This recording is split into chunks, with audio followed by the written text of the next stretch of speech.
If you're thinking about renovating your house, there are so many things you need to know. One of those is that surprises always happen.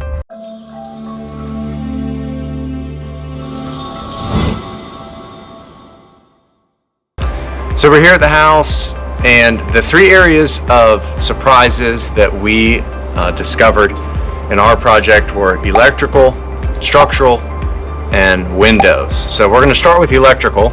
There's three pieces to that, three different surprises we had.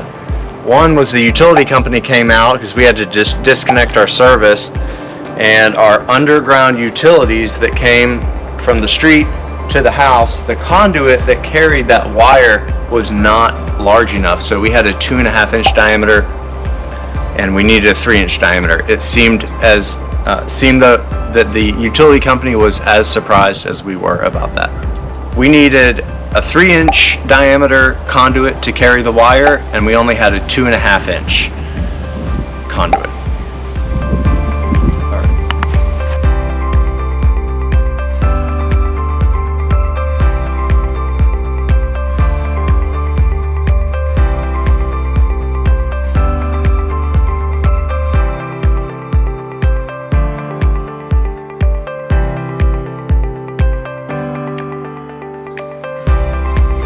This is the old electrical panel, and when we moved in about 5 years ago, we just had 200 amps of service. Okay, that's one box just like this, and it was pretty much full. If we needed to add anything else, it was going to be a struggle.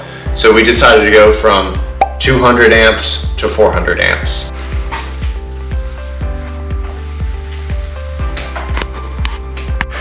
So when you update electrical on an older home, you have to pull a permit if you're doing it right. And when you pull a permit on an electrical project, you may have to bring the entire house, the electrical system of the entire house, up to current building code. This home was built in 1973. Building code was different then. So two things that we had to change when we pulled that permit and bring this house up to current code. We had to have smoke detectors in every single room. So the electrician, when he rewired the whole house, put these in every bedroom, all right? And they're connected on a circuit, so they talk to each other, and if one goes off, they'll all go off, okay, to alert the whole house, all right? And then there's a normal outlet here. You have to have those every 8 feet minimum. So back in 1973, they had them probably every 10 or 12 feet, I'm not sure, but so that means adding outlets to your house. Okay, let's talk about structural now. We've moved past the electrical surprises. The big structural surprise we had when we bought this house about 5 years ago, this space here, this was a wall. It had already been opened up, but this support beam was an LVL, okay, which is pressed wood boards together to provide added support to a structure when you're opening up a wall like this. And the LVL that was installed at that time was good support for about 9 feet. This is 18 feet. And so over the last 5 years, we've noticed there was starting to be a sag in this beam. And so our contractor suggested we go back with this 8-inch steel I-beam, which provides plenty of support. There should be no movement, no sagging, and we shouldn't have to worry about that anymore.